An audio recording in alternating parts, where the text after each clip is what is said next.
नमस्कार दोस्तों, मैं अंकुर दुबे। दोस्तों, हम सभी ने भी हाल ही में देखा है कि भाजपा ने चौथी सूची अपनी जारी की है और जितने भी दोस्त उनके प्रत्याशी हैं भाजपा से, उन सभी के नाम उन्होंने इस चौथी सूची में बताए हुए हैं। हालांकि अभी कुछ ऐसी जगह रह गई हैं जिनके प्रत्याशियों की घोषणा अभी भाजपा ने नहीं की है। दोस्तों, आज की इस वीडियो में हम बात करने वाले हैं सागर विधानसभा के बारे में। सागर विधानसभा से जिसको भाजपा ने अपना उम्मीदवार चुना है, श्री शैलेंद्र जैन जी के बारे में। इसके साथ साथ सागर संभाग के अंदर और भी जितनी हमारी विधानसभाएं आती हैं उनके बारे में हम यहाँ पर चर्चा करेंगे।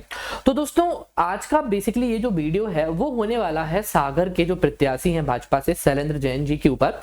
क्या वो इस बार का चुनाव जीत पाएंगे या नहीं जीत पाएंगे? अगर वो चुनाव जीतते हैं तो चुनाव जीतने के पीछे उनकी क्या वजह होंगी, और अगर वो चुनाव हार जाते हैं तो उसके पीछे के कारण क्या होंगे? इन सारी चीजों को दोस्त आज का आपका ये वीडियो कवर करने वाला है। मिस नहीं करिएगा, इस वीडियो को पूरा आपको जरूर देखना है। दूसरी सबसे इंपॉर्टेंट चीज जो आपसे मैं डिस्कस यहाँ पे कर लेता हूँ, तो दोस्तों जो अभी चौथी सूची आई है भाजपा की, उसमें सागर विधानसभा टोटल 8 आपको यहाँ पर मिलेंगे। तो इनमें से इन्होंने केवल बीना को छोड़कर बाकी हर विधानसभा पर अपने प्रत्याशियों को घोषित कर दिया। जैसे कि रेहली विधानसभा से गोपाल भार्गव जी हैं जो ऑलरेडी यहाँ पर पीडब्ल्यूडी मंत्री हैं। फिर इसके बाद अगर हम बात करेंगे खुरई से, तो खुरई से भूपेंद्र सिंह जी हैं जो ऑलरेडी दोस्त यहाँ पर मिनिस्टर हैं, नगरीय प्रशासन मंत्री हैं। फिर अगर सुर्खी से हम यहाँ पर देखते हैं तो परिवहन मंत्री गोविंद सिंह जी के लिए दोबारा यहाँ पर टिकट दिया गया। फिर इसी तरीके से सागर से शैलेंद्र जैन जी हैं। नरियावली से अगर बात करेंगे तो नरियावली से प्रदीप लारिया जी आपको मिल जाएंगे। फिर बंडा से वीरेंद्र लंबरदार जी हैं। और फिर इसके बाद देवरी से बात करें तो देवरी से आपको मिलेंगे ब्रज बिहारी पटेरिया जी। बीना की सीट को अभी घोषित यहां पर नहीं किया गया। अब बात सबसे इंपॉर्टेंट है जो हमारे सागर के शैलेंद्र जैन जी के बारे में।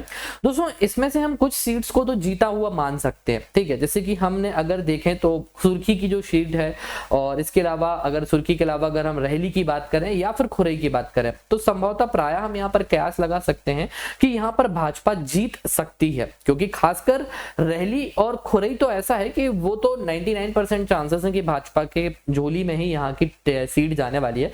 बट कुछ को लेकर थोड़े से डिस्प्यूट्स हो सकते हैं। उन डिस्प्यूट्स के ऊपर भी हम बात करेंगे कि ऐसे कौन से एलिगेशंस हैं जो गोविंद सिंह जी के ऊपर लगाए गए हैं, ठीक है। फिर उसके बाद हम प्रदीप लारिया जी के ऊपर भी बात करने वाले हैं। फिर लंबरदार जी के बारे में भी हम देखेंगे, तो उनका एक मैं सेपरेट वीडियो जरूर आपको लेकर आऊंगा। बट यहाँ पर गोपाल भार्गव जी और भूपेंद्र सिंह जी के ऊपर मैं इसलिए वीडियो नहीं बना रहा हूं क्योंकि ऑलमोस्ट अभी उनकी जीत तय है जब तक कांग्रेस के उम्मीदवार घोषित नहीं हो जाते हैं। चलिए तो स्टार्ट करते हैं आज के हमारे इस वीडियो को, जिसमें हम बात करेंगे सागर के प्रत्याशी भाजपा से शैलेंद्र जैन जी के बारे में। दोस्तों, इनकी हार और जीत के कारणों को समझने के पहले अगर आप सागर के निवासी हैं तो आपको कुछ डेटा जरूर मुझे आपको दिखाना है कि सन 85 से लेके अभी तक की डेट में 2023 तक सागर में जैन विधायक रहे। और जब मैं ये आपको डेटा दोस्त यहाँ पर दिखाऊंगा एक टेबल के फॉर्मेट में जो आप देख पा रहे हैं, आपको एक चीज यहाँ पे नोटिस करना है कि जब यहाँ पर दोनों जगह से मतलब भाजपा से और कांग्रेस से अगर दोनों उम्मीदवार जैन समाज के होते हैं तो जीत का अंतर बहुत ही ज्यादा होता है। अभी आप लोग इस आंकड़े में देखेंगे कि जैसे कि अगर मैं बात करूं 2018 के चुनाव में, तो 2018 में भाजपा की तरफ से शैलेंद्र जैन जी थे और कांग्रेस की तरफ से नेवी जैन जी थे। तो उसमें आपने देखा कि जीत का अंतर आपको कितना दिख रहा है, 17,000 वोटों से यहाँ पर जीत हुई है। पर अगर मैं इसके कॉन्ट्राडिक्शन में अगर आपको मैं लेकर चलता हूं कब 2013 के इलेक्शन में, तो 2013 में सेम कैंडिडेट थे शैलेंद्र जैन जी, ठीक है। और उनकी जगह पर जो टिकट लड़ रहे थे कांग्रेस से वो थे सुशील तिवारी जी, और जीत का अंतर था कितना, केवल 8,000 वोट। तो वही चीज आपको नोटिस करना है जब मैं आपको सन 85 तक के यहाँ पर आंकड़े दिखाने वाला हूं। हाँ, एक दो विधानसभा को अगर हम छोड़ दें यहाँ पर, बाकी सभी जगह आपको कुछ इसी तरह का ही माहौल देखने मिलेगा। तो आपने 18 में देखा, ठीक है, शैलेंद्र जैन जी के अगेंस्ट में नेवी जैन जी चुनाव लड़े थे, कितनी वोट्स मिली, कितने वोट्स का अंतर था जीतने का, 17,000। 13 में सुशील तिवारी जी जो वोट से हारे थे वो कितनी थी, लगभग 8,500 वोट के आसपास। इसके बाद 13 के पीछे और चलते हैं 2008 में, तो भाजपा से शैलेंद्र जैन जी ही थे। पर अगर कांग्रेस से बात की जाए तो वहां पर थे प्रकाश जैन जी। वोट का अंतर देखिए 20,000 2008 में। 2013 में अगर 2003 में लेकर चलूं तो कैंडिडेट वहां पर आपको अलग मिलेंगी, सुधा जैन जी, और उनकी जगह उनके अगेंस्ट में डॉक्टर सुशील तिवारी। वोट का अंतर देखिए वही 8,500। तो आपने एक चीज नोटिस किया जो मैं आपको बता रहा था कि जब जब कांग्रेस ने यहां पर किसी ब्राह्मण को टिकट दिया है या किसी दूसरे को टिकट दिया है तो जो वोट का अंतर है वो यहां पर काफी कम हो गया है। ये मैं केवल 4 चुनाव को लेकर नहीं कह रहा हूं, 2003 के पीछे भी हम चलते हैं। कब लेकर चल रहा हूं, 1998 में। वहां पर देखिए कैंडिडेट सुधा जैन जी हैं और अगर वहां पर चुनाव लड़े हैं जो कांग्रेस से तो वो कौन है, प्रेम नारायण मिश्रा जी। वोट जीतने का अंतर केवल 3500 1998 में। उसके 5 साल पहले और चलो 1993 में सुधा जैन जी हैं और नीचे जो चुनाव लड़ रहे हैं वो है मोतीलाल जी, और यहां वोट का अंतर है केवल 600, लगभग 669। तो 1-2 को छोड़कर मैंने कहा था ना कि हर जगह आपको क्या मिलेगा, यहाँ पर वोट का अंतर ज्यादा मिलेगा। फिर उसके बाद 1993 के बाद 1990 में देखिए यहाँ पर हम देखते हैं तो चुनाव जो भाजपा की तरफ से यहाँ पे जो जेडी की तरफ से यहाँ पे लड़ेंगे जनता दल की तरफ से वो बद्री प्रसाद जी हैं, और कांग्रेस की तरफ से जो कांग्रेस की सीट थी उस समय पर तो प्रकाश मोतीलाल जैन जी मिलेंगे, और जीत का अंतर लगभग 9,500 वोट। फिर उसके और पहले विनोद तिवारी जी हैं, और विनोद तिवारी जी के अगेंस्ट में यहाँ पर जो चुनाव लड़ेंगे वो प्रकाश मोतीलाल जैन जी है। बस यहां पर आप और देख सकते हैं कि 20,000 का अंतर है। तो इसके अलावा फिर ये कभी अंतर देखने के लिए नहीं मिला। तो सोचिए दोस्तों 1985 से लेकर अभी तक सागर विधानसभा की जो सीट रही है वो केवल और केवल जैनों के हाथ में यहाँ पे रही है, जैनों के हाथ में दोस्त ये कमान रही है। चलिए तो अब दोस्तों इस सीट के वितरण के बारे में तो हमने काफी सारी चीजें देख ली। अब जो अहम बात है कि शैलेंद्र जैन जी अगर यहां पर जीतते हैं तो जीतने के कारण क्या होंगे और उनके हारने की वजह क्या होगी अगर वो इस चुनाव को हार जाते हैं। तो सबसे पहले बात करते हैं यहाँ पर जीत के कारणों की। तो सबसे पहला जो कारण होगा इनकी जीत का दोस्त वो होगा इनकी जैन समाज। ऑलमोस्ट दोस्त यहाँ पर जैन समाज की जो सबसे ज्यादा वोट्स यहाँ पर मिलते हैं वो शैलेंद्र जैन जी को ही मिलती हैं। ठीक है, आपने देखा इसके पहले नेवी जैन जी के अगेंस्ट में जब इन्होंने यहाँ पर चुनाव लड़ा था तो उस टाइम पीरियड पे भी जो जैन समाज की सबसे ज्यादा वोट्स मिली थी वो शैलेंद्र जैन जी को मिली।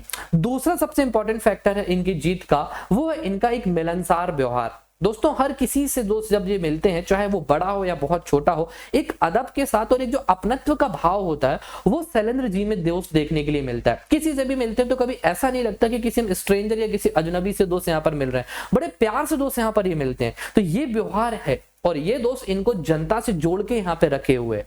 तीसरी इंपॉर्टेंट चीज की बात करूं तो कोरोना काल। दोस्तों जब अपनों ने साथ छोड़ दिया कोरोना काल में, आप सभी ने देखा है कि किसी की डेड बॉडी को उसका बेटा या उसका बाप आग नहीं दे पा रहा है। ऐसी कंडीशन में जब लोग घर से बाहर नहीं निकल पा रहे हैं उस समय पर कोरोना वॉरियर के तौर पर शैलेंद्र जैन जी को याद किया जाता है।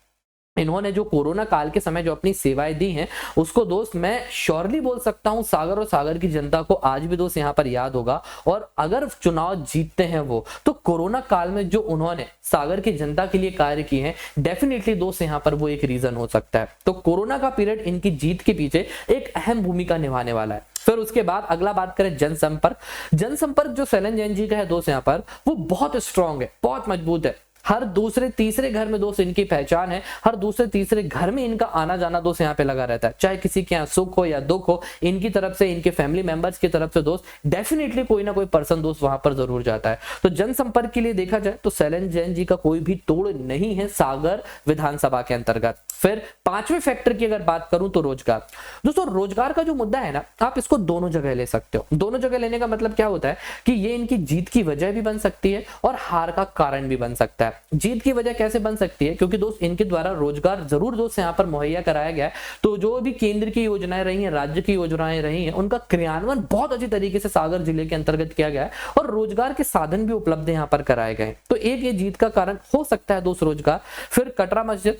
कटरा मस्जिद में आप सभी ने देखा है कि आए दिन ट्रैफिक लगा रहता था और वही नगर निगम के सामने दोस्त यहाँ पर एक बहुत मल्टी लेवल का एक कॉम्प्लेक्स है बनाया जा रहा है, जिससे सागर की जनता को दोस्त यहाँ पर निजात मिलेगी जो ट्रैफिक में फंस जाती है। तो एक ये भी एक बड़ा कारण है। वोट बैंक इनको काफी अच्छी मिल सकती है दोस्तों वहां पर, क्योंकि जितने भी जो रेडी लगाते थे, जितने भी जो ठेले वगैरह वहां पर थे, उन सभी के लिए अपनी एक बहुत ही कम कीमतों पर दुकान उपलब्ध हो जाएगी। फिर आठवां सबसे इंपॉर्टेंट फैक्टर जो हो सकता है वो होते हैं पथ विक्रेता। आपने देखा जो रेडी लगाने वाले, ठेला लगाने वाले हैं, इन लोगों के लिए चौपाटियां दोस्त यहाँ पर प्रदान की गई हैं। जैसे कि आपने सिविल लाइंस वाले एरिया में देखा है वहां पर चौपाटी बना दी गई है। जल्द अटल पार्क और ऐसे सागर की कुछ और भी जगह होंगी जहां पर इस तरह के जो पथ विक्रेता है उन लोगों के लिए चौपाटी की तौर पर जगह आवंटित कर दी जाएगी। फिर इसके बाद आता है डेयरी विस्थापन। डेयरी विस्थापन दोस्त दोनों जगह ले सकते हैं, ये इनकी जीत की वजह और हार का कारण दोनों बनेगा। कैसे बनेगा दोस्त यहाँ पर, तो डेयरी की जो समस्या थी, खासकर डेयरी की समस्या मतलब जो पशुओं की समस्या आपको देखने मिली है सागर शहर में, कि कोई भी व्यक्ति एक जगह से दूसरी जगह जा रहा है तो वहां पर यम है हम मिल जाते थे और ऑलरेडी वो काफी लेट हो जाता था। तो ये जो समस्या थी पशुओं की, जिसके कारण एक्सीडेंट्स भी काफी ज्यादा होते थे, तो शैलेंद्र जी के द्वारा और हमारे नगर निगम के द्वारा यहाँ पर ये जो डेयरी विस्थापन का जो कार्य किया गया दोस्त बहुत सराहनीय है।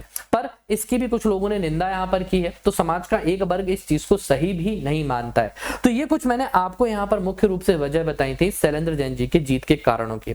तो आइए दोस्त अब बात कर लेते हैं कुछ हार की वजह की। ठीक है, अगर चुनाव शैलेंद्र जैन जी हारते हैं तो उसके पीछे मुख्य रूप से क्या वजह हो सकती है। तो सबसे पहली वजह दोस्त यहाँ पर हो सकती है वो है भाजपा का विरोध। जी हाँ दोस्तों, मध्य प्रदेश की जनता जो है वो भाजपा के विरोध में भी जा रही है। 2018 का चुनाव सबसे बड़ा इस चीज का सबूत है। 2018 के चुनाव में भाजपा हारी हुई है। अगर यहाँ पर सिंधिया दल के कुछ नेता कांग्रेस छोड़कर भाजपा में शामिल नहीं होते ना, तो भाजपा ये चुनाव हारी थी। और कांग्रेस यही चीज बोलती है कि 2018 में जिस तरह से मैंने आपको हराया था और वही 2023 में भी हम दोबारा करेंगे, और इस समय ऐसा कोई विधायक नहीं होगा जो यहाँ पर दल बदल कर भाजपा में शामिल हो। तो दोस्त भाजपा का बहुत ज्यादा हम कह सकते हैं तो मध्य प्रदेश राज्य में विरोध भी यहाँ पर हो रहा है। उसकी अलग अलग वजह यहाँ पर मिल जाएंगे। कुछ लोग यहाँ पर लाडली बहना योजना जो चालू हुई है, कुछ लोग इसको भी अब वजह मानते हैं। कहते हैं कि जिस तरीके से शिवराज सिंह चौहान जी के द्वारा बहनों के लिए 1000, 1200 और 1500 रुपए यहाँ पर दिए जा रहे हैं, तो इन पैसों से हम उनको रोजगार भी उपलब्ध करा सकते थे। इस कारण से कुछ समाज का जो मध्यम वर्ग है वो ये कहता है कि हम इतना ज्यादा यहाँ पर टैक्स पे कर रहे हैं तो आप रोजगार उपलब्ध कराइए, ना कि यहाँ पर आप मुफ्त की रेवड़ियां कुछ इस तरीके से जनता को बांटिए। अगर आप मुफ्त में इस तरह से यहाँ पर पैसे देंगे तो वो अपनी काबिलियत भूलते जाएंगे। तो भाजपा का विरोध एक मध्यम वर्ग का परिवार और खासकर वो टैक्स पेयर भी यहाँ पे कर रहे हैं, जो योजनाओं के माध्यम से जनता को फ्री में दोस्त यहाँ पर इतना पैसा मिला जा रहा है। तो एक ये भाजपा का विरोध का कारण हो सकता है। दूसरा सबसे बड़ा विरोध का कारण है दोस्त यहाँ पर पेंशन। और ये मैं भी मानता हूं कि अगर शैलेंद्र जैन जी की यहाँ पर हार होती है तो दोस्त पेंशन उसका सबसे बड़ा रीजन यहाँ पर होगा। आइए मैं कुछ आपको बताना चाहता हूं दोस्तों। एक सरकारी कर्मचारी अगर 25 साल की उम्र में भी अगर वो नौकरी पे लगता है तो 35 साल वो अपने जीवन के शासन को देता है, और लास्ट में जाके दोस्त उसको जो पेंशन मिलती है वो 30-35 हजार के आसपास मिलती है। पर अगर कोई भी विधायक एक दिन के लिए भी विधायक बनता है तो वो 35 हजार की पेंशन का हकदार हो जाता है। और फिर वही विधायक अगर सांसद बनता है तो 27 हजार की उसको पेंशन मिलेगी। और फिर अगर वो राज्यसभा में जाता है तो वो पेंशन अलग, मतलब 15 साल में 3 पेंशन। ऐसे उदाहरण हैं, राघव जी हैं जिनके लिए 1 लाख से ऊपर ज्यादा पेंशन मिलती है। जयंत मलैया जी हैं जो 8 साल से विधायक हैं, लगभग उनके लिए भी 40-50 हजार के आसपास पेंशन मिल रही है।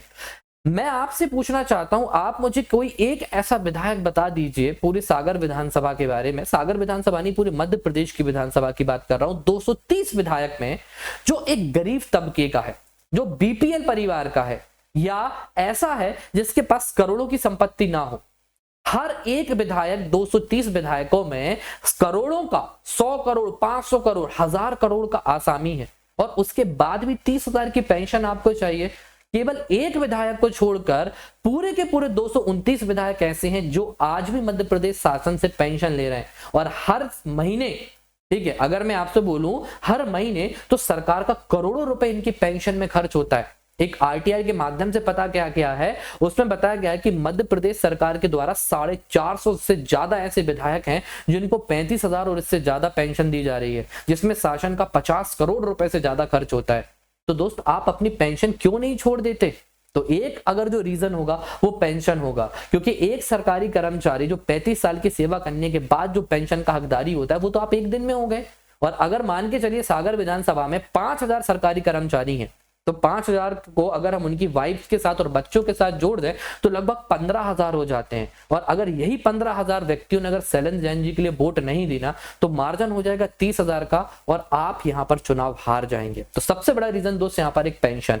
दूसरा सागर का विकास। नो डाउट दोस्त सागर का विकास हुआ है, ठीक है, क्षेत्र मोती नगर से लेकर बहेरिया तक आगे तक फैला है, पर जिस हिसाब से विकास होना था जनता का कहना है कि आपने उस हिसाब से विकास नहीं किया अपने 20 सालों में। आप शहर को स्मार्ट बनाने चले हैं, पर आपने 20 सालों में नालियां नहीं बनवाई।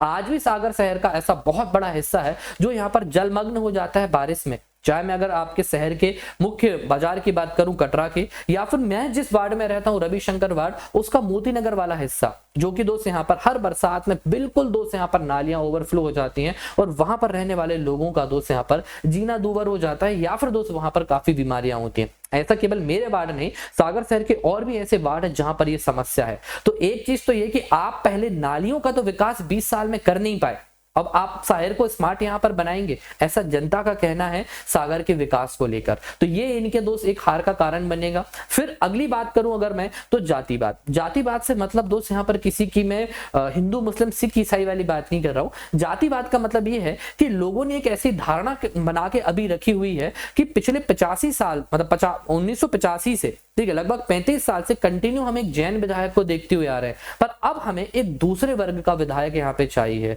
तो हो सकता है कहीं ना कहीं अगर ऐसा कुछ रहा है ना जनता के मन में, तो एक रीजन आपके वोट ना मिलने का एक कारण ये हो सकता है। अगली उसकी बात करूं तो वह रोजगार। तो जिस हिसाब से रोजगार उपलब्ध होना था, वो रोजगार दोस्त यहाँ पर शैलेंद्र जैन जी के द्वारा उपलब्ध नहीं कराया गया है शहर की जनता के लिए। अगर मैं बात करूं सागर शहर की कुछ तहसीलों से कंपेयर करूं, मंडीदीप की बात करूं, पीतमपुर की बात करूं, देवास की बात करूं, या इसके अलावा उसके कुछ आसपास और, तो जहां जितनी इंडस्ट्रीज हैं, जितनी फैक्ट्रीज हैं, उस कंपेयर में बुंदेलखंड क्षेत्र में एक भी फैक्ट्री यहाँ पर मौजूद नहीं है। तो रोजगार के जो साधन इन 20 सालों में उपलब्ध हो सकते थे सागर की जनता को, वो यहां पर नहीं दिए गए। तो एक इनकी हार का कारण रोजगार होगा। इसके अलावा डेयरी विस्थापन, मैं ऑलरेडी कह चुका हूं कि सागर का एक ऐसा वर्ग है, एक ऐसी समाज है जो इस डेयरी विस्थापन का बिल्कुल भी समर्थन नहीं करता है। जो जमीन आवंटित उनको की गई है, तो वहां पर जो स्थानांतरण की समस्या है, वो दोस्त इससे वो ग्रसित है। तो हो सकता है कि वो वर्ग भी शैलेंद्र जैन जी के लिए वोट ना दे। और फिर सागर झील, सबसे बड़ा मुद्दा दोस्त सागर झील है। लोगों की आस्था, धार्मिक जो कहते हैं भावना, उसका प्रतीक सागर झील कही जाती थी। सागर झील के कारण ही सागर बसा है, जिसको हम सौगढ़ बोलते हैं। वो सौगढ़ इस झील के आसपास ही हुआ करते थे, और आज झील की जो हालत है वो हर कोई देख रहा है दोस्त। यहाँ पे मैं 30 साल का हो गया हूं। इस 30 साल की उम्र में लगभग अगर सागर झील को 200 से 500 करोड़ रुपए जो आवंटित किए गए हैं दोस्त, वो झील 30 साल पहले भी वही थी जो आज मुझे यहाँ पर देखने के लिए मिल रही है। कहाँ गया वो पैसा, ये मैं नहीं, मेरे साथ साथ सागर का हर एक वासी भी यहाँ पर पूछना चाहता है। कॉरिडोर के लिए आपने अलग से पैसा निकाला, कॉरिडोर आपने डेफिनेटली बनवा दिया, पर वो जो झील का जो नवीनीकरण होना था, जो सौंदर्यीकरण होना था, उसका पैसा कहाँ गया? तो ये जनता दोस्त यहाँ पर पूछ रही है। तो इस कारण से भी दोस्त आपको यहाँ पर वोट ना भी मिले, तो सागर झील का जो जीवोद्धार किया जाना था और उसको लेकर जितने भी टेंडर और जितनी भी केंद्र और राज्य की योजनाओं के माध्यम से जो पैसा आया, वो उतना नहीं हुआ, ये जनता जानती है। तो एक आपकी हार का कारण दोस्त सागर झील हो सकता है। डेयरी विस्थापन में बता चुका हूं, सबसे मेन रीजन हो जो हो सकता है वो हो सकता है निर्दलीय प्रत्याशी। दोस्तों अगर कोई निर्दलीय प्रत्याशी देखा जाए अगर थोड़ा सा मजबूत स्थिति में होता है, तो डेफिनेटली वो भाजपा और कांग्रेस की वोट को काटता है। और इस समय पर अगर मैं निर्दलीय प्रत्याशी में अगर सबसे मजबूत स्थिति की बात करूं, तो वो आपको मिल जाएंगे यहाँ पर मुकेश जैन ढाना जी। मुकेश जैन ढाना ऑलरेडी जैन समाज से आते हैं।